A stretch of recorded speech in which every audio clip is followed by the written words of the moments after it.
तो आज तारीख है 11 जनवरी और 11 जनवरी की जितने भी इंडिया के लीडिंग न्यूज़पेपर्स हैं, चाहे द हिंदू हो गया, Indian express, PIB, PNR, Dainik Bhaskar, उससे जितनी भी ऐसी न्यूज़ है जो हमारे एग्जाम्स के लिए जरूरी है वो सब हम कवर करेंगे।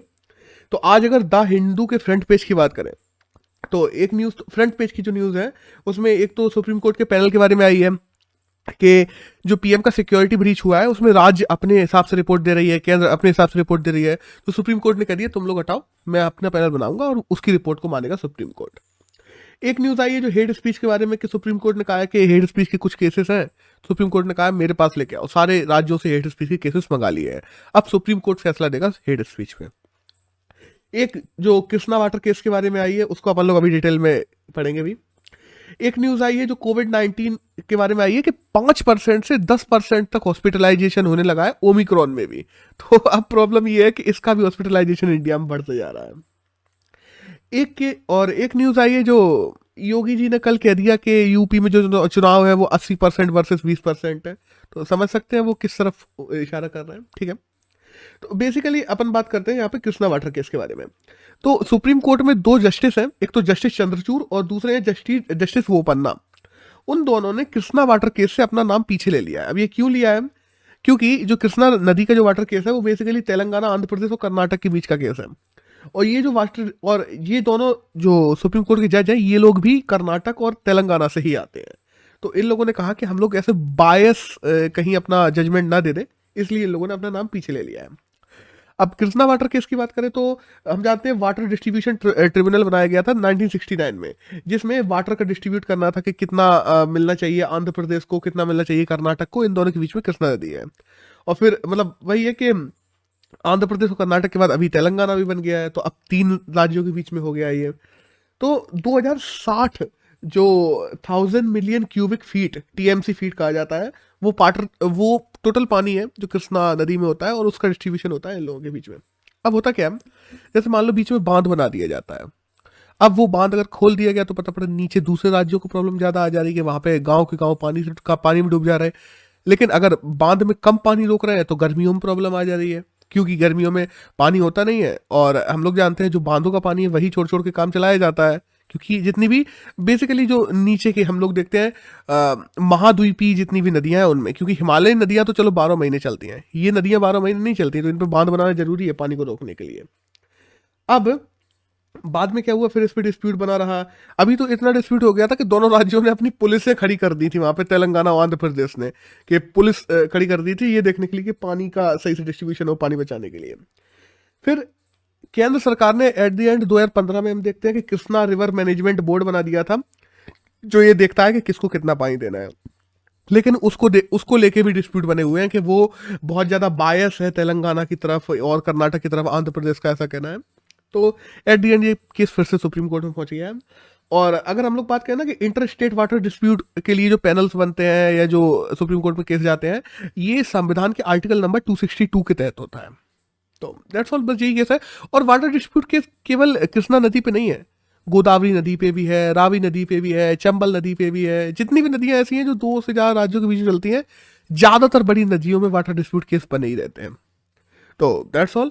एक छोटी सी न्यूज आई है पेज नंबर 3 पे आज द हिंदू के कि जो पॉल्यूशन है, पॉल्यूशन में नंबर 1 गाजियाबाद पहुंच गया है। दिल्ली की बात करते हैं, दिल्ली नंबर 1 पे था, दिल्ली को पीछे छोड़ते हुए गाजियाबाद नंबर 1 पे हो गया है पॉल्यूशन में, एयर पॉल्यूशन की बात कर रहा हूँ। तो पीएम पार्टिकल्स कल परसों देखे गए थे, जो हमारे डिपार्टमेंट के द्वारा, मेट्रोलॉजिकल डिपार्टमेंट के द्वारा, उसने बताया कि हाँ भाई अब हो चुका है गाजियाबाद नंबर 1 पे। तो दैट्स ऑल। एक नेक्स्ट न्यूज है वो आई है इलेक्ट्रोनेट सिंबल को लेके। अभी हम लोग देखते हैं कि अमरिंदर सिंह ने अलग होकर अपनी खुद की पार्टी बना ली है। तो अमरिंदर सिंह को ऐसे हॉकी और बॉल का सिंबल मिल गया है इलेक्ट्रिक सिंबल के रूप में पंजाब में चुनाव लड़ने के लिए। अब हम बात करें, जब इलेक्शन सिंबल की बात आती है तो ये कौन देता है, कैसे दिए जाते हैं। तो election symbol reservation and allotment जो बिल है वो 1968 में आया था, जिसके तहत जो इलेक्शन कमीशन है वो इलेक्शन के जो सिंबल्स होते हैं वो देते हैं। अब इलेक्शन सिंबल अलॉट करने की तो बात ये हो गई। अब इलेक्शन सिंबल्स को अलॉट करने के बाद में इससे रिलेटेड जितने भी डिस्प्यूट या केसेस होते हैं उनको कौन देखता है। तो एक केस हुआ था Sadiq Ali versus election commission of India 1971, जिसके तहत ये पूरी की पूरी पावर सुप्रीम कोर्ट के द्वारा इलेक्शन कमीशन ऑफ इंडिया को दी गई थी कि अगर इलेक्शन में किसी भी प्रकार का सिंबल को लेके अगर कोई प्रॉब्लम होती है तो ये पूरे dispute election commission of India देखेगा। अब देखो यहाँ पे एक बहुत बड़ी बात आती है कि पार्टियों के नाम तो अपने अपने होते ही हैं, कांग्रेस, बीजेपी, समाजवादी, बीएसपी, तो ये लोग इलेक्शन के लिए एक सिंबल क्यों रखते हैं?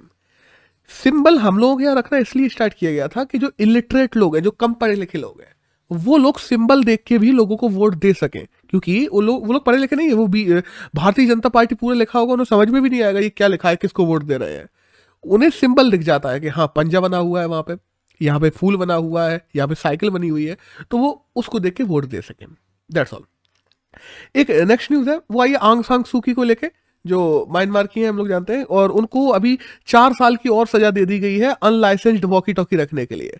और अभी हम देखते हैं कोरोना वायरस को सही से संभाल पाने के लिए भी उन्हें 10 साल की सजा दे दी गई थी। 100 साल से ज्यादा की सजा दी जा चुकी है। और बाय द वे अगर सच बोलूं ना, आंग सांग सूकी को लेकर म्यांमार में जितने प्रोटेस्ट होने चाहिए ऑलमोस्ट हो चुके हैं। अब तो बहुत मुश्किल ही है उनका निकलना, जब तक कोई बड़ा रिवेलियन ना हो जाए या बाहर से कोई मदद ना करे। अब देखते हैं क्या होता है। एक नेक्स्ट न्यूज है, वो आई है गोल्डन ग्लोब अवार्ड को लेके, जो अभी दिए गए कल। तो अगर मूवी की बात करें तो power of the day and west side story, इस मूवी को गोल्डन ग्लोब अवार्ड मिला है। और इसी के जो डायरेक्टर हैं जेन कैम्बियन, उनको भी इसी के लिए गोल्डन ग्लोब अवार्ड मिला है।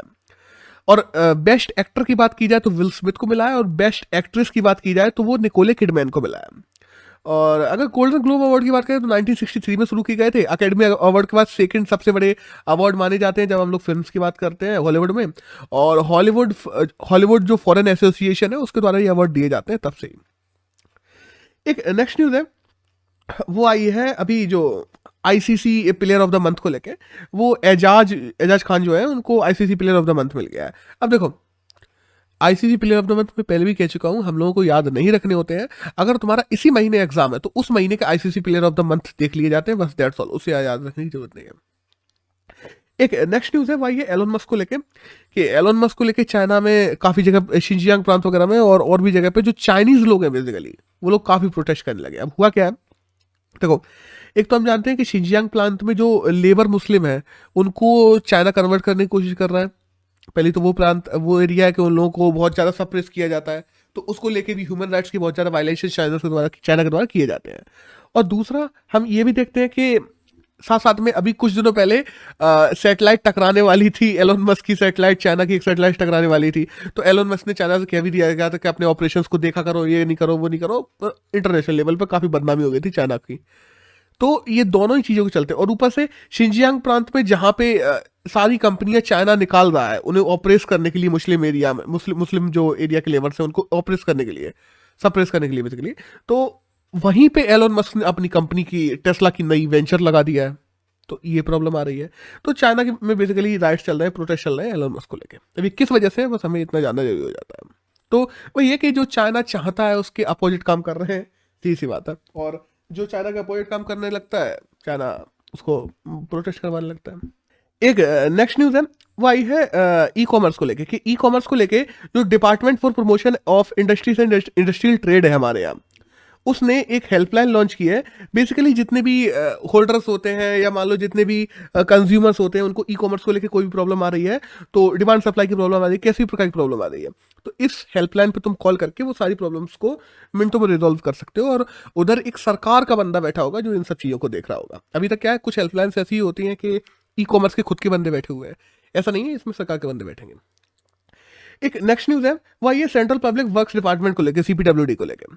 अब सेंट्रल पब्लिक वर्क डिपार्टमेंट ने क्या किया, अभी गाइडलाइंस लॉन्च की हैं। बेसिकली इन गाइडलाइंस का नाम है harmonised guidelines for harmonised guidelines and standard for universal accessibility in India 2021। Basically जो दिव्यांग लोग होते हैं उनके लिए इन्वायरमेंट बनाना, उनके लिए इंफ्रास्ट्रक्चर बनाना, उनके लिए हर सरकारी कार्यालय में रैंप्स को मैंडेटरी कर देना, ऐसी कुछ गाइडलाइंस को जारी किया गया है। अब देखो सरकारी प्राइवेट सब में बेसिकली, लेकिन हम लोग ये भी जानते हैं कि दिव्यांगों के लिए इंफ्रास्ट्रक्चर बनाने की बात बहुत सालों से चल रही है। मैं पिछले 10-15 साल से ये चीज़ें देख रहा हूँ, लेकिन अभी तक इन गाइडलाइंस का कोई प्रैक्टिकल इम्पोज उतना ज़्यादा दिखाई नहीं देता। जब हम लोग बात करते हैं ना कि ऐसे रियल लाइफ में कितना चल रहा है, इनके बारे में काम कितना किया जा रहा है, बहुत कम किया जा रहा है। और बाय द वे सीपीडब्ल्यूडी जिसने ये गाइडलाइंस जारी की हैं, वो पता होगा डलहौजी के द्वारा शुरू किया गया था आज़ादी से पहले। एक नेक्स्ट न्यूज़ है, वो आई है ग्रेवियंस सेल को लेके। फूड प्रोसेसिंग जो मिनिस्ट्री है हमारे द्वारा, उसके द्वारा एक ग्रेवियंस सेल बनाई गई है अभी। तो ये क्या करेगी, जितने भी फूड रिलेटेड समस्याएं होती हैं, फूड प्रोसेसिंग को लेके कोई समस्या आ रही है, फूड प्रोसेसिंग को लेके अगर इंपोर्ट एक्सपोर्ट में कोई समस्या आ रही है, ट्रांसपोर्ट में लेके कोई समस्या आ रही है, तो ये ग्रेवियंस सेल इसीलिए बनाई गई है जो उन सबको रिजॉल्व करेगी। That's all. एक नेक्स्ट न्यूज़ है वो आई है डॉक्टर सुभाष मुखर्जी अवार्ड को लेकर। तो डॉक्टर सुभाष मुखर्जी अवार्ड की हम लोग बात करें, इसको ICMR award of the nation भी कहा जाता है दूसरे शब्दों में। तो अभी जो हमारे खानवारा सतीश अदागी हैं, उनको ये अवार्ड दिया गया है, जो बेसिकली हम देखते हैं कस्तूरबा मेडिकल कॉलेज में प्रोफेसर भी है। तो बस हमें पता होना चाहिए कि इस बार का सुभाष मुखर्जी अवार्ड किसे मिला है, बस दैट्स ऑल। एक नेक्स्ट न्यूज़ है वो आई है श्रीलंका को लेके कि जब हम बात करते हैं श्रीलंका टूरिज्म की, तो पिछले साल श्रीलंका के टूरिज्म में इंडिया ने टॉप किया है। अगर पिछले साल के पूरे टूरिस्ट की बात करें जो श्रीलंका में फॉरेन टूरिस्ट आए हैं, तो 40% टूरिस्ट इंडिया के थे। और बाद में देखे थे, जब टूरिज्म की बात करते हैं ना, तो इंडिया में भी काफ़ी पोटेंशियल है। हम लोगों के पास में 40 से ज़्यादा यूनेस्को वर्ल्ड हेरिटेज साइट्स भी हैं। और मेडिकल टूरिज्म की बात करते हैं तो 2018 में हमारे यहाँ 1 करोड़ से ज़्यादा लोग आए थे मेडिकल टूरिज्म के नाम पे, क्योंकि इंडिया में मेडिकल जो फैसिलिटीज़ हैं वो बहुत सस्ते में मिल जाती हैं, तो बाहर से लोग इलाज कराने बहुत ज़्यादा आते हैं। और इंडिया में जब हम डाइवर्सिटी की बात करते हैं टूरिज्म में, तो कुछ तोड़ ही नहीं है किसी और देश में, क्योंकि हमारे यहाँ पहाड़ से लेके नदियाँ, पर्वत, पहाड़, झील, ये वो सब है। That's all. तो बस हमें इतना ही डाटा याद रखना है, श्रीलंका में टॉप किसने किया है, तो इंडिया ने किया है फॉरेन टूरिज्म में। एक नेक्स्ट न्यूज़ है वह ये जनरल मोटर्स को लेके। जनरल मोटर्स हम लोग जानते हैं 1909 में एक कंपनी बनी थी, मेरी इसकी CEO है। तो अभी अनफेयर लेबर प्रैक्टिसेस के चलते हुए इस पे केस लगा दिया गया है जनरल मोटर्स पे। अब हुआ क्या है ना, जनरल मोटर्स ने अपने आप को बताते हुए कि हाँ कोविड में हमारा उतना नहीं चल रहा है बिजनेस, और काफ़ी लोगों को रातों रात फायर कर दिया। तो इसको लेके लेबर्स ने सीधी सी बात लेबर कोर्ट में केस कर दिया। तो अब उसी को लेके ये केस शुरू हो गया। अब देखते हैं होता क्या है। लेकिन अगर एक सच वाली बात बोलूँ ना, किसी भी कंपनी को अपनी पॉलिसीज में ये रखना तो जरूरी होना चाहिए मैंडेटरी, जो अभी तक हमारे लेबर लॉस में नहीं है, जो भी कर देना चाहिए कि ऐसे रातों रात फायर ना करे किसी को भी। क्योंकि बाय द वे बड़ी कंपनियों में है ये, लेकिन अगर तुम्हारे पास में 200 से कम लेबर्स हैं तो ऐसा कोई लॉ नहीं है, तुम रातों रात भी फायर कर सकते हो किसी को, जो कि नहीं होना चाहिए। क्योंकि अगले इंसान को भी थोड़ा मौका तो देना ही चाहिए ना, कि हाँ भाई 1 महीने 2 महीने का टाइम दो जिससे वो कहीं और कुछ कर सके। तो दैट्स ऑल। यहाँ पे आज के करंट तो खत्म होते हैं। एक एडिटोरियल आया है जो आया है BIT को लेके कि BITs को रिव्यू करने का टाइम आ गया है। इस एडिटोरियल में ये बताया गया। अपन पूरी बात करते हैं BIT है क्या। देखो, BIT का फुल फॉर्म है बायलैटरल इन्वेस्टमेंट ट्रीटी, द्विपक्षीय निवेश संधि। द्विपक्षीय निवेश संधि का मतलब क्या है, दो बायलैटरल समझ में आ रहा है कि दो लोगों के बीच में, सिंपल सी बात है। यानी कोई भी देश सोचो कि उसको भारत में इन्वेस्टमेंट करना है, तो वह इंडिया से क्या चाहेगा कि उसको प्रोटेक्शन मिले और प्रमोशन मिले अपने चीज, जो भी चीज वो बेचने आ रहा है इंडिया में। तो वो सुरक्षा चाहता है भारत सरकार से, कि वो सरकार से एक गारंटी चाहता है कि हाँ मैं जो भी निवेश कर रहा हूं कल को वो बर्बाद ना हो जाए, वहां पे जाके वो निवेश बना रहे और उस निवेश की सुरक्षा करे भारत सरकार। सीधी बात है। और अगर मानो इनको लेके कोई डिस्प्यूट आता है, इस निवेश को लेके कोई डिस्प्यूट आता है, तो सरकार से वो ये गारंटी भी चाहता है कि हाँ अगर बाद में इन्वेस्टमेंट डूबता है और हमारे कारणों की वजह से नहीं, आपके कारणों की वजह से, उस देश के कारणों की वजह से डूबता है, तो हमें वो डिस्प्यूट कहाँ पे सुलझाना है, और साथ साथ में फिर हमें पैसे भी वापस चाहिए। सीधी बात है। तो अगर हम लोग बात करें BITs की बात करते हैं, बायलैटरल इन्वेस्टमेंट ट्रीटीज की, तो इंडिया में 1990 के बाद होना शुरू हुई थी। हम लोग जानते हैं 1990 के बाद ही हम लोगों ने LPG लेके आए, ग्लोबलाइजेशन आया और बाहर से कंपनियां आना शुरू हुई हैं हमारे यहाँ। अब BITs में क्या हुआ, हम लोगों ने कुछ देशों को मोस्ट फेवर्ड नेशंस की कैटेगरी में डालना शुरू किया, MFN की कैटेगरी में। मोस्ट फेवर्ड नेशंस क्या होते हैं, कि मान लो हम लोगों ने बायलैटरल ट्रीटी की है किसी एक देश से और वो देश मोस्ट फेवर्ड नेशन है, तो उसको हम लोग उसके निवेशक की तरफ टिल्ट ज्यादा हो जाते थे कि हाँ भाई उसको थोड़े और छूटें दे दी जाती थी अलग अलग चीजों में। अब बेसिकली BIT क्या है कि डिस्क्रिमिनेशन ना हो किसी भी कंपनी के साथ में, वो तुम्हारे देश में काम करने जाए। उसके बाद में उसको डिस्प्यूट सेटलमेंट कहाँ होगा, कैसे होगा, ये भी उसमें लिखा रहता है कि हम लोग इसको इंटरनेशनल कोर्ट में करेंगे, हम लोग मतलब इसका मान लो कि किसी भी प्रकार का है तो इसको इंटरनेशनल आर्बिटर में जाके सॉल्व करेंगे, इसको आपके यहाँ सुप्रीम कोर्ट में करेंगे, या इसको हमारे यहाँ की सुप्रीम कोर्ट में करेंगे। तो इसका फैसला भी कहाँ होना है ये BIT में लिखा होता है। और उसके बाद में जब मुआवजा देने की बात आती है, पैसा देने की बात आती है, तो वो कैसे दिया जाएगा, तो ये सारी चीजें BIT में होती है। तो ये तो हो गया BIT है क्या। अब आती है BIT में प्रॉब्लम्स कैसी आ रही हैं। तो चलो एक जजमेंटल केस की बात कर लेते हैं। अभी हुआ क्या, देखो 1990 से लेके 1915 तक हम लोगों ने अंधे बीआईटी किए, बहुत बीआईटी किए हम लोगों ने, करीब 150-200 बीआईटी किए हैं। और उन वीआईटीओ में जितने भी वीआईटी हम लोग ज़्यादातर देखते हैं वो निवेशक के पक्ष में झुके हुए थे, मतलब जिन लोगों ने बाहर से हमारे यहाँ पैसा लगाया उनके पक्ष में झुके हुए थे। अब ये झुके क्यों हुए थे? इंडिया को इन्वेस्टमेंट की ज़रूरत थी। तो अगर किसी ने आके बोला कि अगर हम लोगों के बीच में डिस्प्यूट होगा तो इसका सेटलमेंट हम लोग हमारी कोर्ट में करेंगे, फिर भी इंडिया ने मान लिया कि चलो ठीक है तुम्हारी कोर्ट में कर लेंगे, तुम आके करो। उसने कहा इंटरनेशनल आर्बिटर में करेंगे, इंडिया ने कह दिया ठीक है कर लेंगे, आ जाओ। अब देखो हुआ क्या, एक केस हुआ था जो by the way white industry एक कंपनी है जो कि ऑस्ट्रेलिया कंपनी है, वर्सेस कोल इंडिया लिमिटेड केस है। वाइट इंडस्ट्री वर्सेस कोल इंडिया लिमिटेड केस, ये केस बाय द वे हुआ 2002 में था, इसका फैसला 2011 में आया है।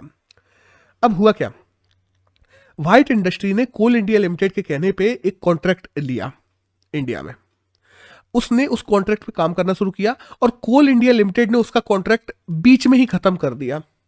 अब व्हाइट इंडस्ट्री जो आधा काम कर चुकी थी उसके तो पैसे फंस गए ना, तो उसने कोल इंडिया लिमिटेड से कहा कि हमारे पैसे दो। उसने कहा कि हम नहीं दे पाएंगे, आपने कॉन्ट्रैक्ट जिस हिसाब से जिस तरीके से करना था उस तरीके से तुम नहीं कर रहे हो और इसलिए हमने कॉन्ट्रैक्ट कैंसिल कर दिया। अब व्हाइट इंडस्ट्री ने क्या किया, वो चली गई इंटरनेशनल आर्बिटर में, क्योंकि जो बीआईटी हुआ था उसके तहत इंटरनेशनल आर्बिटर में फैसला होना था। इंटरनेशनल आर्बिट्रेशन में चला गया, वहां पे व्हाइट इंडस्ट्री के पक्ष में फैसला आ गया। व्हाइट इंडस्ट्री के पक्ष में फैसला आया, हमारे कोल इंडिया लिमिटेड ने मानने से ही मना कर दिया। अब यहां पे आ गई प्रॉब्लम। फिर व्हाइट इंडस्ट्री ने ऐसा भी नहीं है, उसने आके यहाँ पे कलकत्ता हाईकोर्ट में केस लगाया, फिर हम देखते हैं कोल इंडिया लिमिटेड ने यहाँ पे दिल्ली हाईकोर्ट में केस लगाया, फिर at the end supreme court में भी ये केस किया। तो 2002 से चलता हुआ 2011 आ गई और व्हाइट इंडस्ट्री को एक भी पैसा नहीं मिला। एट द एंड हम लोग देखते हैं कि विदेश में जब इंडिया की एसेट्स को सीज करने लगा तब 2011 में आके हम लोगों ने पैसे दिए। तो बेसिकली क्या हुआ, बेसिकली ये पूरी चीज ये दिखाती है कि बीआईटी का इन्वॉल्वमेंट हम लोगों ने टिल्ट किसकी तरफ कर रखा था, इन्वेस्टर की तरफ। इसीलिए हम लोगों ने बीआईटी में कह के रखा था कि इसका फैसला कहां पे होगा, इंटरनेशनल आर्बिटर में होगा। और इंटरनेशनल आर्बिटर एक बार जो फैसला दे चुका था, फिर हाईकोर्ट या सुप्रीम कोर्ट में भी जब ये केस गया ना, तो जब हाईकोर्ट और सुप्रीम कोर्ट के जजेस ने देखा कि इस पे फैसला कहां होना था, तो उसमें इंटरनेशनल आर्बिटर लिखा हुआ था और देखा इंटरनेशनल आर्बिटर ने किसके पक्ष में दिया है, तो उन लोगों को भी वही देना पड़ा, सीधी सी बात है। अब आती है बात कि ईज ऑफ डूइंग बिजनेस के लिए तुमने ये सब किया था। आज 2015 के बाद में क्या हुआ, इंडिया ने देखा कि हाँ इंडिया पे इनफ इन्वेस्टमेंट आ चुकी है, अब हमें ईज ऑफ लिविंग पे भी काम करना है, हमें खुद के हितों के बारे में सोचना है। भारत सरकार ने 2016 से 2019 के बीच में 100 से ज्यादा बीआईटीज जो टिल्ट थे इन्वेस्टर्स की तरफ, उनको खत्म कर दिया, कैंसिल कर दिया। कई को एक पक्ष ही कैंसिल कर दिया गया, कई का टाइम खत्म हो गया, तो ओवरऑल 100 से ज्यादा कैंसिल हो गए। अब हम लोगों ने कहा हम एक मॉडल बीआईटी लेके आएंगे जो 2016 में मोदी सरकार लेके भी आई, जिसके तहत अब क्या होता था कि अगर तुम्हें बीआईटी करना है तो ये हमारे मॉडल बीआईटी में कुछ पॉइंट्स लिखे हुए हैं, इनको मानना पड़ेगा, तभी हम बीआईटी करेंगे। जिसमें पॉइंट्स कैसे थे कि जो फैसला होगा वो हाई कोर्ट और सुप्रीम कोर्ट में ही होगा, हाई कोर्ट और सुप्रीम कोर्ट का फैसला आखिरी माना जाएगा। अगर मान लो हाई कोर्ट और सुप्रीम कोर्ट ने तुम्हें हमने किसी भी प्रकार का असाइनमेंट दिया और हाई कोर्ट सुप्रीम कोर्ट ने हमारे इंडिया के फायदों को देखते हुए, यहाँ के लोगों के फायदों को देखते हुए अगर ये कह दिया कि इसको अभी कैंसिल किया जाता है, तो उसको तभी के तभी कैंसिल मान लिया जाएगा, किसी भी प्रकार का कोई रिफंड नहीं दिया जाएगा। तो इंडिया के पक्ष में बीआईटी की सीधी सी बात है, एक मॉडल बीआईटी आया जिसमें कुछ पॉइंट लिखे हुए थे कि अब इंडिया से बीआईटी करना है तो इनको मानना पड़ेगा। अब प्रॉब्लम आ जाती है यहाँ पे कुछ पॉइंट्स की, कि जैसे मान लो कोई निवेशक तुम्हारे यहाँ आके निवेश करता है, अब कल तुम्हारा सुप्रीम कोर्ट कह दे कि नहीं इसको कैंसिल किया जाता है इसके ट्रेड को, और उसको ₹1 रिफंड नहीं दिया जाएगा क्योंकि फैसला तुम्हारा सुप्रीम कोर्ट कर रहा है।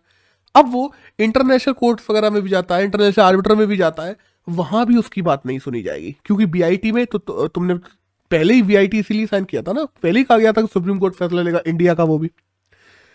अब इससे क्या हो गया, इससे बीआईटी के निवेशकों पे असर पड़ा और जितना पोटेंशियल इंडिया में था हम लोगों को इन्वेस्टमेंट करने के लिए, वो पोटेंशियल इवेंचुअली कम हुआ। बाय द वे हाँ, यूएसए ने भी ऐसी ही बीआईटी के लिए एक मॉडल बना के रखा है, बट यूएसए में बिजनेस इतने अच्छे तरीके से होता है। बेसिकली देखो, यूएसए में भी फैसला यूएसए की कोर्ट ही लेती है अगर तुम बीआईटी करो तो, लेकिन यूएसए में ईज ऑफ डूइंग बिजनेस इतना अच्छा है और बिजनेस कल्चर इतना अच्छा है कि वहां निवेशकों को भरोसा है कि हाँ हमारा पैसा डूबेगा नहीं, बात पे भरोसा नहीं है, क्योंकि बाद में ऐसे काफ़ी सारे केस किए हैं हम लोग, देवास केस की बात कर लें, वोडाफोन केस की बात कर लें, बाइट इंडस्ट्री केस की बात कर लें, तो हम लोगों ने पैसे ही नहीं दिए उन लोगों के, वो सालों तक लटके रहे। तो ये प्रॉब्लम्स बाद में देखने को मिलती हैं, जिस वजह से बीआईटी निवेशक बाद में इवेंचुअली कम होते चले गए। तो अगर हम बात करें कि standing committee of external affairs ministry की जो रिपोर्ट आई है, तो उसमें कुछ चीज़ें कही गई हैं कि जैसे कि एफटीए को बीआईटी से अलग रखा जाए। जब भी फ्री ट्रेड एग्रीमेंट्स हो तो उनमें बीआईटी का इन्वॉल्वमेंट नहीं होना चाहिए, वरना फ्री ट्रेड एग्रीमेंट्स उतने अच्छे से काम नहीं कर पाते जितने अच्छे से उसको करना चाहिए। दूसरी तरफ ये भी कहा गया है कि बीआईटी जब भी हम किसी एक कंपनी से करते हैं तो उस एक कंपनी की किसी एक जगह से नहीं करना चाहिए। जैसे मान लो हम लोग देवास इंटरप्राइजेस की बात करते हैं, तो बीआईटी मान लो देवास इंटरप्राइजेस की हम लोगों ने यूके वाली फर्म से की है, लेकिन देवास तो ये चाहेगा ना कि हम यूके से भी ले आए, सिंगापुर भी पास में पड़ता है, हम वहां से भी उसका इन्वेस्टमेंट इंडिया में लेके आए। तो हमें अगर एक इंटरप्राइजेस से कर रहे हैं तो उस इंटरप्राइजेस की जहां जहां पे फर्म्स खुली हुई हैं जिस जिस देशों में, उन सभी से उस बीआईटी को मान्य माना जाए या उन सभी से बीआईटी कर ली जाए तुरंत के तुरंत, जिससे इन्वेस्टमेंट आने में आसानी हो। और एट द एंड ये भी कहा गया है कि भारत ने जो मानक बना के रखे हैं, जो मॉडल बीआईटी बना के रखी है, उस पे काम होने की जरूरत है। क्योंकि इतना जो एक तरीके से अभी लीनिंग किसकी तरफ है, हम लोग मॉडल बीआईटी कहते हैं कि स्टेट की तरफ है, कि स्टेट को ज्यादा ताकत दे दी गई है और स्टेट कोर्ट के आदेश को, वही है ना कि कोर्ट के आदेश, कोर्ट जब भी चाहे उस एग्रीमेंट को कैंसिल कर सकता है, कोई कुछ कह नहीं पाएगा। तो स्टेट की पावर्स थोड़ी कम की जाए और इन्वेस्टर्स के हितों का भी ध्यान रखा जाए, ये कहा गया है स्टैंडिंग कमेटी की रिपोर्ट में। तो दैट्स ऑल, इस एडिटोरियल में तो यही था। और अगर आज की बात करते हैं 11 जनवरी की, तो यही करंट था जो हमें किसी भी एग्जाम में जाने के लिए जरूरी था। That's all.